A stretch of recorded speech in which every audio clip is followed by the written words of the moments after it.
strategic plans to safeguard and develop the waterfront corridor. You're welcome, sir. Thank you for having me. Yeah. So can you highlight some of the key infrastructural developments your ministry is overseeing in the prevention of environmental degradation and illegal activities on the waterfront corridor? The ministry is basically saddled with the responsibility of providing for adequate and proper waterfront infrastructure.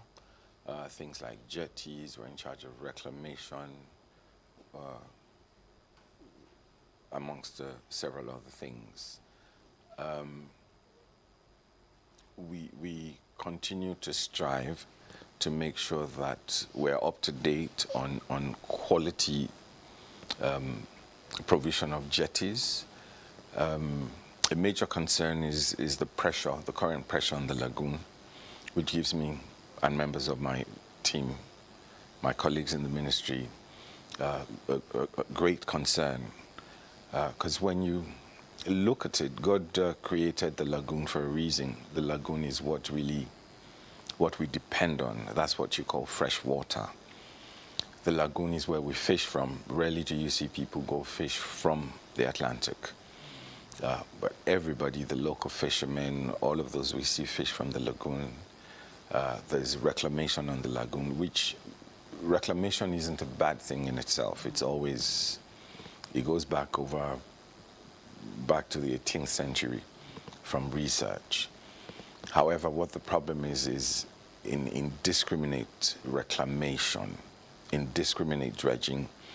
We should have an idea of the amount of the quantity of sand being dredged from the lagoon. We depend on it basically. This building, for example, will not stand, can't stand without dependence on the lagoon. That's where we get the sand from. The toothpaste we use has ties to sand. Elastic has ties, so we basically depend on it a lot. However, we would see that all our drainage is draining to the lagoon. However, I think I would say the lagoon has been abused to some extent. And when you reclaim indiscriminately, it means you continue to narrow the lagoon. And what happens, it's the same waterbed from the lagoon that we depend on when we sink our boreholes and things like that. So when you have people dumping things, feces and all sorts of things, waste into the lagoon, then there's a problem. Like I say to people, there's a reason why humans don't consume shark. And it's basically from research shows that it does not have a urinary tract. So definitely certain wastes are retained within it. Then I wonder why we would want to dump waste into the lagoon to feed the same fish that we feed off. Definitely it's not healthy. Okay. My question this morning is what is on many Lagosians' lips, and is about the encroachment notices that have been served about 70 companies. In Lekki, we have about 280 other companies in Makuku Waterfront. And this question they're asking is, why now? Well, there's never a late time, to be honest with you. It's an ongoing exercise. We have to go through certain stages as required by law. And some have been served several years before now. It was something we realized that we really needed to do. For example, some people had approached us as regards Makuku, wanting to be accommodated in the scheme. There's also an ongoing exercise in the physical planning ministry, where Mr. Governor found it in his heart to grant amnesty to people without building plan approvals. And it is, according to the law, you can't have a building stand without building plan approvals. Now, one of the requirements is your title, to your property. And when you move on to schemes, when you take on properties, when you build on properties that have been sold to you in error by landowners. I'll give you an example. In Okwaja, we have government extension where some parts have been ceded to the community, and then government holds a certain portion of land. And we see that the moment they're done selling the portion that is theirs, they move on and sell to unsuspecting people. And we continue to make a lot of noise. We continue to inform people out there to be wary and be careful of the people or the property they buy. Now, quite a number of them come, and when you find out a lot of things, there's something called flying of the survey, flying the coordinates, where on paper, where you're sat is where the land is situated, but when you go to site, you would find out it's probably at the end of Agidingbi. We see all sorts of games, we see all sorts of things going on. And those who know me know that I'm pretty much a thorough person. We have professional members of staff there. And we agreed that it's not enough to do your best at anything. You must know what to do first before you do your best at it. And we went out, Maegun, Okwaja. There's a portion in Maegun, there are 3 parcels there. Parcel A is currently with the federal government. Parcel C is on a JV. Parcel B now have government accession. It has, to certain families, it has families with C of O, and then there's the government portion of things. And upon resumption, while keeping me up to speed, we got to realize that I was informed that quite a number of people had encroached on the portion that belonged to the government, and we had to take on the exercise. In Okwaja, I personally went with the entire team. The permanent secretary, we all went there to actually see firsthand what's going on, and we realized that there were people who were served when they had started to dig. Okay. They went back to serve them again. They were at lintel stage. I mean, they were at DPC level. Went back 3 months later, And you found this. they were 3 floors up. Oh. So definitely, there are people who had bought as far back as 30, 20 years ago, who I think are excusable. But for those that were warned severally, but decided that government wasn't to be taken, or laws weren't to be taken, are to be taken for granted. So in a situation where those that were served notices do not come forward, what will happen? Well, we have to act according to the law. We'll have them come forward. We'll have them present their papers. We're not here to create problems for them. We're here to solve problems for them. And they have to participate in the process. Otherwise, it would be assumed that there's something to hide. There's a reason why they're not coming forward. And in some cases, we found out that government had actually allocated some portions of land to people who have their letters, but on getting there, the parcels had been sold by some members of the community to somebody else who's building. There's some people who were served who haven't even started and have approached, and some still thought to be clever by half and still proceed. Okay. Right. In the business of managing the waterfront, I want you to talk about public engagement and awareness, involved, especially around the communities that live around this area. How effective has it been? We continue to engage them, and that's why regularly there isn't any waterfront facility or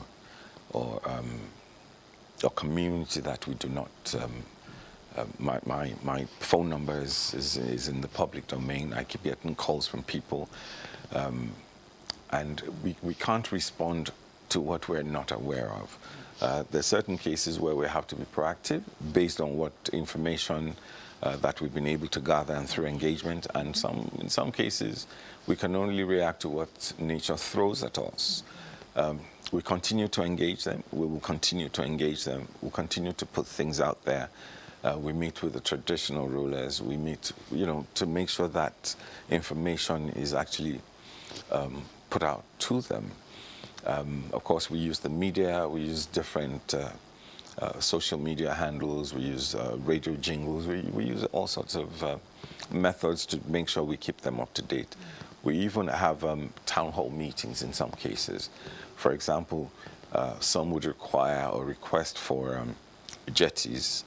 And when you visit certain places, you may see a hall packed full with 200-300 people. But we go the extra mile to make sure that the requirement is not just beyond those 300 people, making sure that nobody has come to gather them just to push for what they want. We make sure that it's very important. We look at what the ridership is like, where we interface with Lag Ferry and several other people to make sure that we provide for what is really required for. There's a current case along the coastline, not the lagoon, along the coastline, where we're getting, we're severely being bombarded. Some communities like Okwaja, Okunde, Mayogun, Origon, and Itoke, Idotun, all of those places are really being ravaged by that. And thank God that we got approval to engage from Mr. Governor to engage some consultants who know practically everything about everything about our waterfront. They're able to technically advise us on what to do. If you remember what happened at Victoria Island, the Barbage area, the government had tried different things, they tried the first, they tried the second, until they realized that, listen, you know what? The most important thing to do now is to reclaim, check what the cause was. How do we get back to 100 years where we were 100 years ago? What caused the erosion? How do you fix it? Will it last another 100 years? If it will last another 100 years, you might as well embark on it. And then you know that you replenish, or you continue to replenish, which is replenishment in this case is a very, very heavy, it comes at a very heavy cost. We look at things like putting in place things like groins. Those are extremely expensive. So it's quite a huge burden, and I believe it's not what any single government should look at, but to reach out also to external bodies, international agencies, and things like that. And those are things we're doing. We're on the way to sorting out issues here. Okay, let's move to water transportation. Earlier you spoke about jetties, and sometime in May, Governor Babajide Sanwo-Olu inaugurated 15 made in Lagos, yes, made from scratch here in Lagos, inaugurated those jetties. I'd like you to speak to this and other precautions the ministry has made towards water transportation in Lagos. Oh yes, we continue to, we handshake a lot of ministries like transport. That was what I was talking about earlier. Environment, physical planning, Lands Bureau. Wow. We engage anybody and everybody where we need to provide. Do you handshake tourism? Oh yes, we are handshake tourism. we are the ones, tourism is a service, and we are the ones who provide for the structure, the infrastructure, the platform upon which the service stands or sits. Okay. Water transportation. Yes, water transportation. We continue to redesign, looking to, being an architect, I'm very passionate about the outlook of our jetties and its functionality. We have to depend on other agencies to give us the data required to put in place the design that will meet the ridership of that location. We continue to do that. I met a few on ground And of course, when I assumed office, we're also proposing some. We just got approval for some. We need more information in order to get Mr. Governor's approval. We're working also on providing a floating jetty. Of course, after the popular issue that happened on our waters, I mean, it's important to also have the jetty there, and so on, across the length and breadth of Lagos. Because water transportation is something that's very huge. However, I'm also aware that there's a cultural problem when it comes to water. You would see Nigerians even at the pool, sat around the pool, but not going to the pool. I don't like water at all. It's amazing how I grew up not having a phobia for water, but now I have, You don't have a choice. I don't have a choice now, and I find it even faster, quicker to get where I'm going. I'd rather go on water to my destination than go on land. And when you look at certain axes, Ikorodu, you'd be amazed that Ikorodu to Victoria Island would probably probably be a 20-30 minute journey, you know, by water. But how safe are our waters? Our waters are they're pretty safe. LASWA has done an amazing job. I mean, they have an agency that's like LASMA on water, and that's why they have different policies saying you can't be on water after 7 p.m. You know, we continue to provide for those infrastructure. There's some are back-end infrastructure that you don't see because you're a rider, but those who are involved understand, the captains of the boats understand where to navigate and where not to navigate. We're also having an ongoing issue with indiscriminate dredging because it also affects water transport. You see them laying pipes because they're either siphoning or pumping sand from as far as 5-6 kilometers away. And as you know, sand in Lagos is oil in the south. Okay, still talking about water transportation and its flow.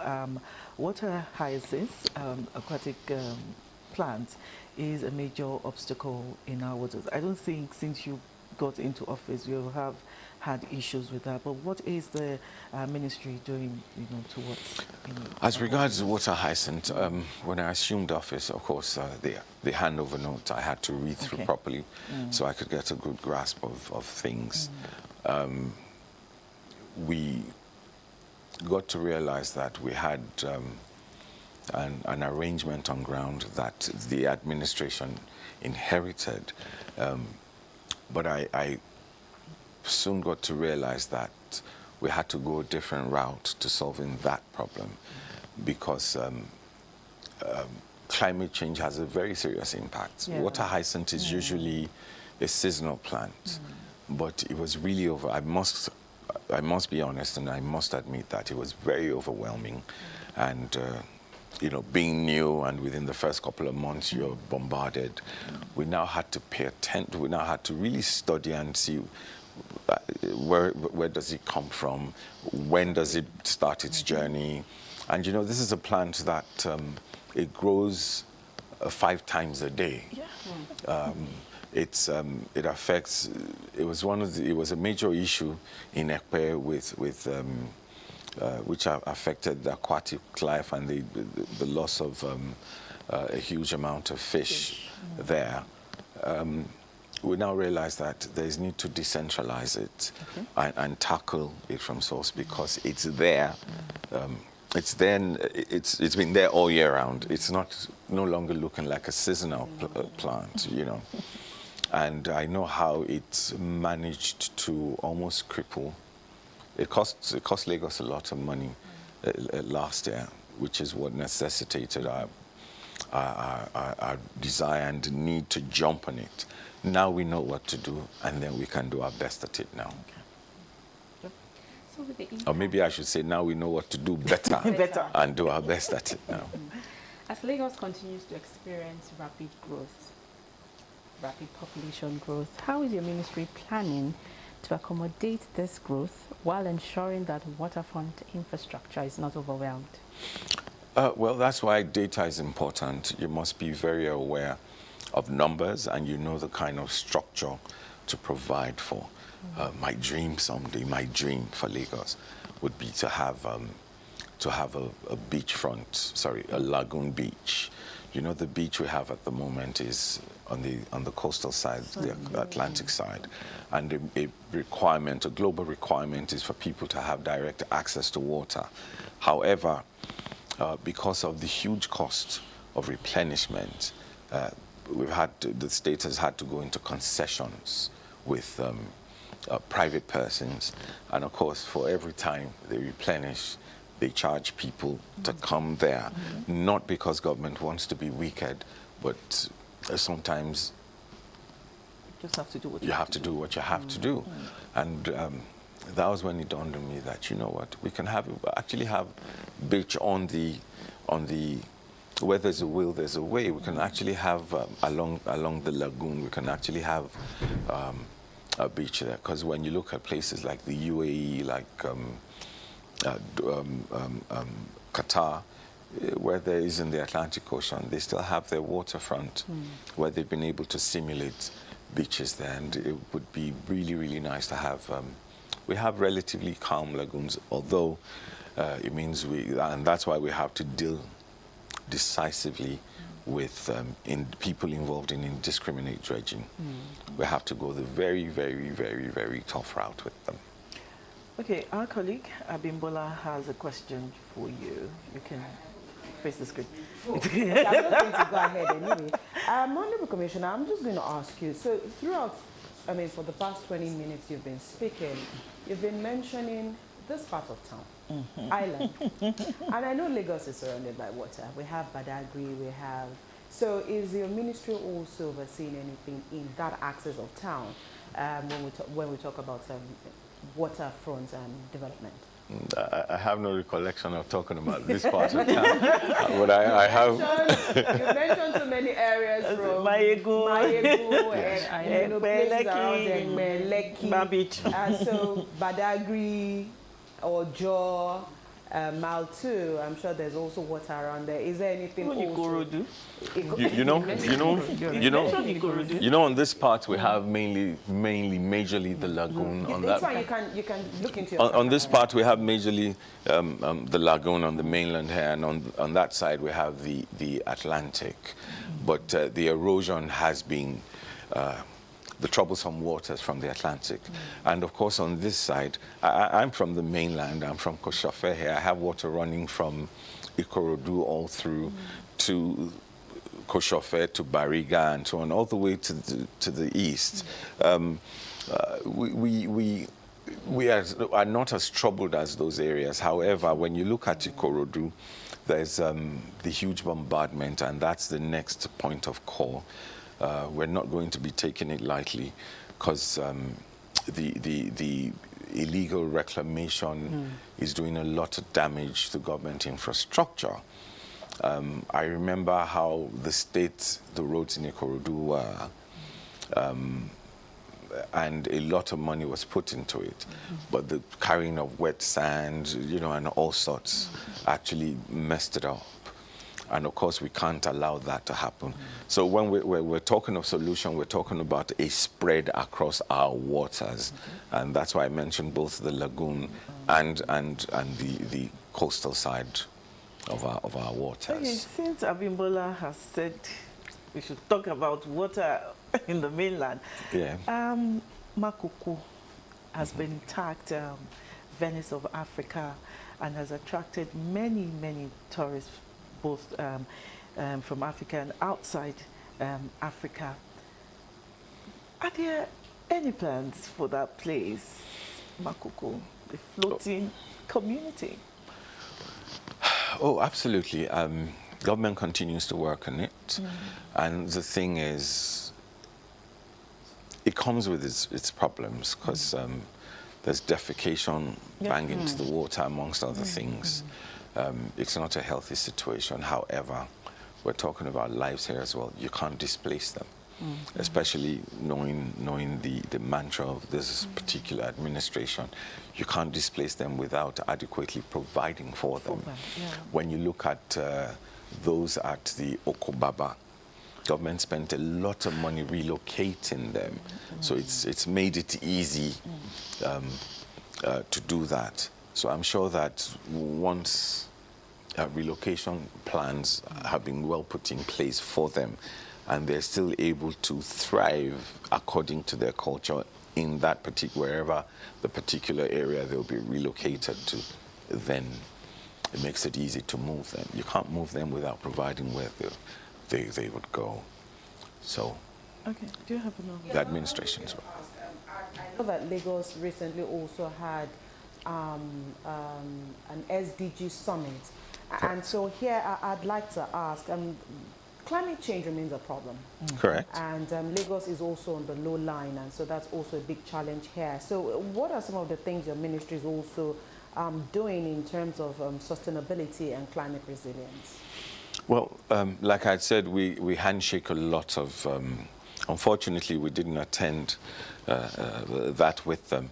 However, it's one of the, I've been in talks with my sister there, Dr. Finney, on how we need to sit down and look at what those areas are that we need to provide for, and make sure that that area is adequately taken care of. And as you know, it's a continuous thing.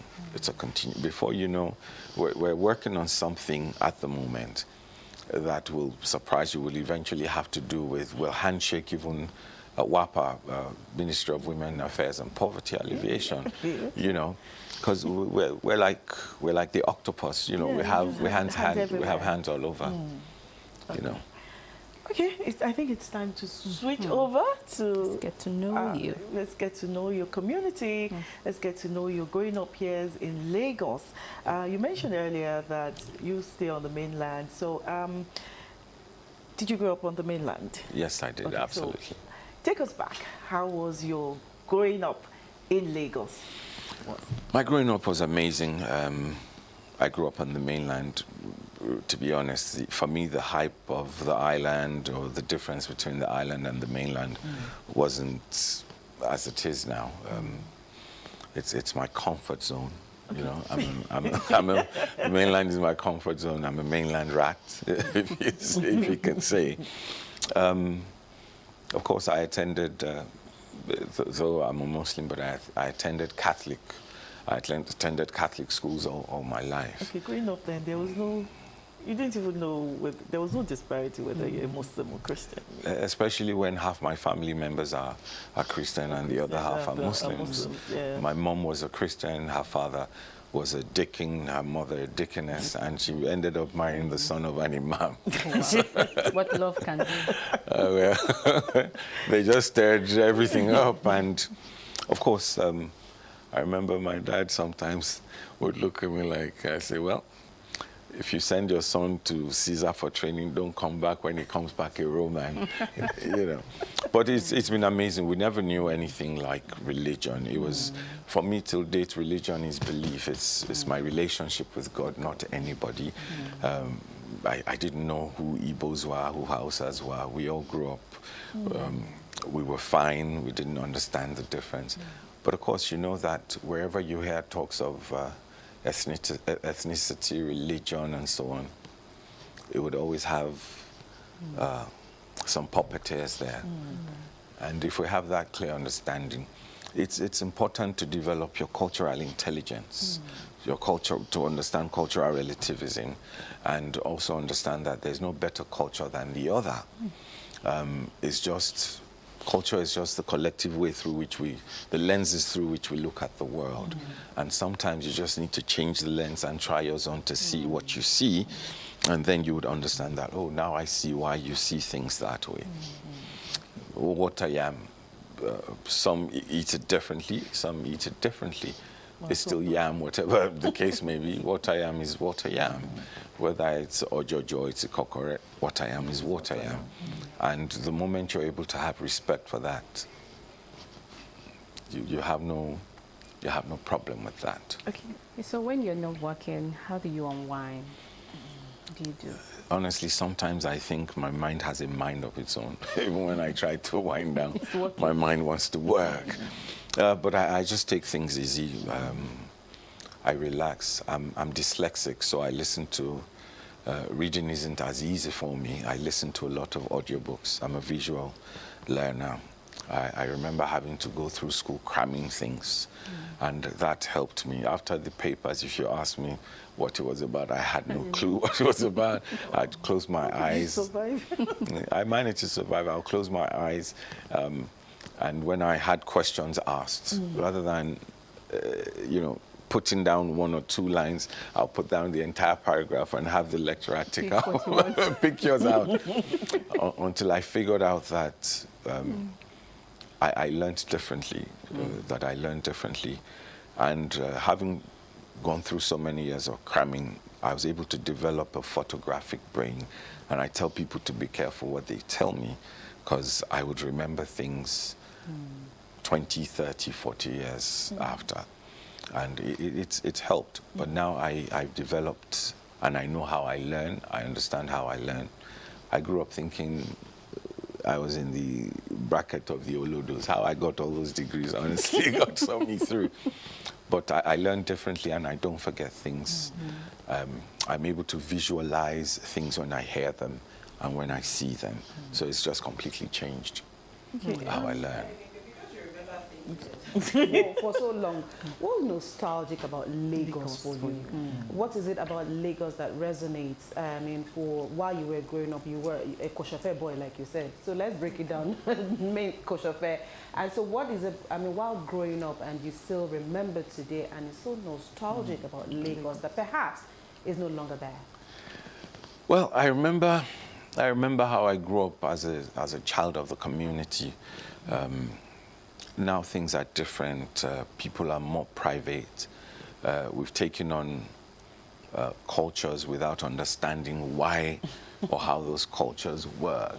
I remember meeting a lady at the airport, a mixed-race lady, who had, whose son was handing over. I remember he was left-handed. He handed over the passports. He was the captain of the travel.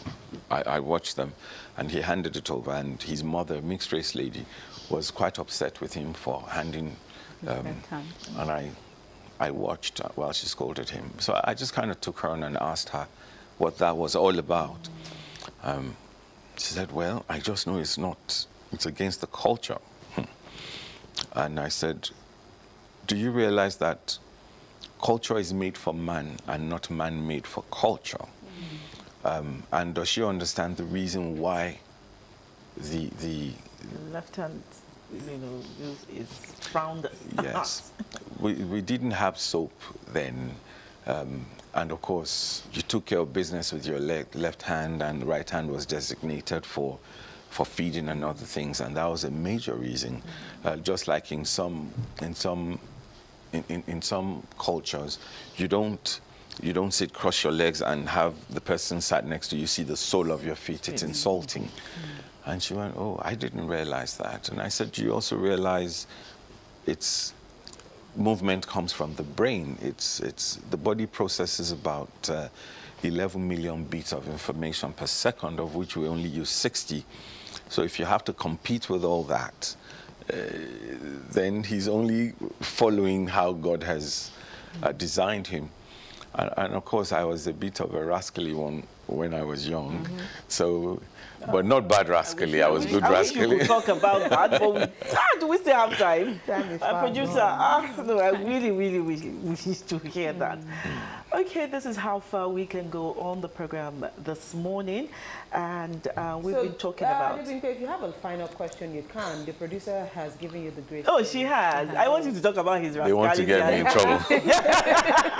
They want to get me in trouble. I was just, I was the kind of person who wanted to know why. I was always curious about why. And that's why I couldn't join the military. I always needed to, not that I'm opposed to authority, but I'm dyslexic, remember? That's how I learn. So I use examples in learning. I always needed to know why things, they say education is not the learning of facts, but training the mind to think. And for me, it was every moment, even the discussion we're having here is educative for me. So, but I was seen as being rascally, but I was a peaceful young man, you know. I remember going to the beach. I remember a lot of things. I remember the National Arts Theatre. I remember having different teachers from all over the world present in Lagos. I remember, you know, it was a mixture of so many cultures in one until when we came up with the policy. You remember the foreigners must go policy, and that really changed the dynamics of things a lot. It affected education because they left with teachers. everything they know. It affected medicine. It affected everything, you know. It even affected culture, the national culture to a certain extent, you know. But I think we're still good. Change is something that's inevitable. We still have to change. In another 20, 30, 40 years, there would still be some level of change. And people would say it was better now Exactly. than then. Absolutely. Thank you very much. We've been talking to Honorable Kundayo Bushalibioshu, Commissioner for Waterfront Infrastructure Development here in Lagos. And we've been talking about the Lagos Waterfront Development. Thank you for coming.